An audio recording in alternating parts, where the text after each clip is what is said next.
আসসালামু আলাইকুম, স্বাগত জানাচ্ছি কাউসার স্টোরি ওয়ার্ল্ড 2.0 আজকের টিউটোরিয়ালে। তো থাম্বনেল থেকে নিশ্চয়ই বুঝতে পেরেছেন আজকের ভিডিওটি পিকবাস এআই ইমেজ টু ভিডিওতে রূপান্তর কিভাবে করব এবং কোনো প্রকার লোগো থাকবে না, অর্থাৎ ওয়াটারমার্ক আসবে না।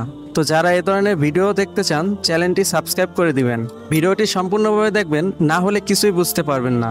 আরেকটা লাইক অবশ্যই করে দিবেন, লাইক করলে ভিডিও করতে আগ্রহ জাগে। তো কথা না বাড়িয়ে চলে যাই আজকের মূল ভিডিওতে। প্রথমে আপনাদের পছন্দ মতো একটি ব্রাউজার ওপেন করে নেবেন। আমি আমার কম্পিউটার থেকে ক্রোম ব্রাউজারটি ওপেন করে নিলাম। এখন আমাদের একটি ট্যাম্বনেল দরকার হবে, তাই প্রথমে আমি সার্চ অপশনে গিয়ে ট্যাম্বনেল লিখব। সবার উপরে যে ওয়েবসাইটটি আসবে সেখানে ক্লিক করব। এরকম একটি ইন্টারফেস শো করবে। তারপরে এখানে যে ট্যাম্বনেলটি থাকবে সে ট্যাম্বনেলটি ডিলিট করে নিব। তারপর আমরা একটি নতুন ট্যাম্বনেল পেয়ে যাব। এরপর চলে যাব নতুন একটি ট্যাবে, সেখানে গিয়ে লিখব পিক্সবাস এআই। সবার প্রথম যে ওয়েবসাইটটি আসবে সেখানে ক্লিক করে দিব। তারপর দেখবেন এরকম একটি ইন্টারফেস শো করবে। উপরে ডান সাইডে দেখবেন লগ ইন অপশন আছে, সেখানে ক্লিক করে দিব। তারপর আমাদের নতুন ইন্টারফেসে নিয়ে আসবে। এখানে আমাদের একটি অ্যাকাউন্ট তৈরি করে নিতে হবে। অ্যাকাউন্ট তৈরি করার জন্য সাইন আপ লেখাতে ক্লিক করে দিব। তারপর এখানে ইউজার মেল পাসওয়ার্ড দিয়ে সাইন আপ করতে হবে। আমরা যেহেতু ট্যাম্বনেল দিয়ে অ্যাকাউন্ট তৈরি করব, সেজন্য ট্যাম্বনেলে চলে যাব। ট্যাম্বনেলটি কপি করে নিব, তারপর মেইল অপশনে বসিয়ে দেব। তারপর ইউজার নেম লিখে দিব। এই সেম ইউজার নেমটি কপি করে পাসওয়ার্ডে বসিয়ে দিব। তারপর কন্টিনিউতে ক্লিক করে দিব। তারপর ট্যাম্বনেলে একটি ভেরিফিকেশন কোড চলে যাবে আবারও ট্যাম্বনেলে। ট্যাম্বনেল থেকে কোডটি কপি করে নিব। ভেরিফিকেশন কোডটি বসিয়ে দিয়ে কন্টিনিউতে ক্লিক করে দিব।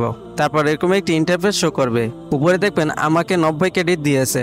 রিওয়ার্ড অপশন থেকে একটি রেফার কোড দিয়ে আরও আমি 100 ক্রেডিট নিয়ে নিব। আর যদি তোমরা চাও তাহলে কমেন্টে জানাও, আমি রেফার কোডটি দিয়ে দিব। এখন দেখেন আমার 190 ক্রেডিট হয়ে গেছে। তো 1080p করতে 80 ক্রেডিট কাটবে। এতে করে আমরা দুইটা ইমেজ টু ভিডিও করে নিতে পারবো। তারপর বাম সাইডে প্লাস আইকনে ক্লিক করে ইমেজ নিয়ে নেব।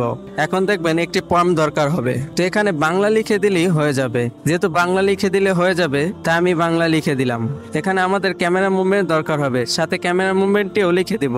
এখন নিচে দেখেন 360p আছে, এখান থেকে আমি 1080p করে নিব। এখন দেখেন একটি ভিডিওর জন্য 80 ক্রেডিট কেটে নিবে। এখন ক্রিয়েট অপশনে ক্লিক করে দিব। এখন দেখেন ভিডিওটি জেনারেট হওয়া শুরু হয়ে গেছে। কিছুক্ষণ অপেক্ষা করার পর দেখুন ভিডিওটি জেনারেট হয়ে গেছে। এখন ডাউনলোড করার জন্য আইডিএম সফটওয়্যারটি ইউজ করতে হবে, না হলে ভিডিওতে ওয়াটারমার্ক আসবে। তো যাদের আইডিএম নেই তারা আইডিএমটি ইনস্টল করে নেবেন। তারপর আমি ডাউনলোডে ক্লিক করে ডাউনলোড করে নিব। এখন ভিডিওটি প্লে করে দেখাচ্ছি। দেখেন কোনো প্রকার ওয়াটারমার্ক নেই, একটি ফ্রেশ ভিডিও পেয়ে গেলাম। এটাই হলো খেলা। এখন যদি আমি ওয়েবসাইটের অপশন থেকে ডাউনলোড করতে চাই, তাহলে দেখেন ওয়াটারমার্ক চলে আসবে। ডাউনলোড করে দেখাচ্ছি। ডাউনলোড অপশনে ক্লিক করে উইদাউট ওয়াটারমার্ক অপশনে ক্লিক করতে হবে, না হলে ফ্রি ডাউনলোড হবে না। ভিডিওটি ডাউনলোড হয়ে গেছে। এখন প্লে করে দেখাচ্ছি। দেখেন উপরে ওয়াটারমার্কটি চলে এসেছে। তো আজকের ভিডিওটি এই পর্যন্ত।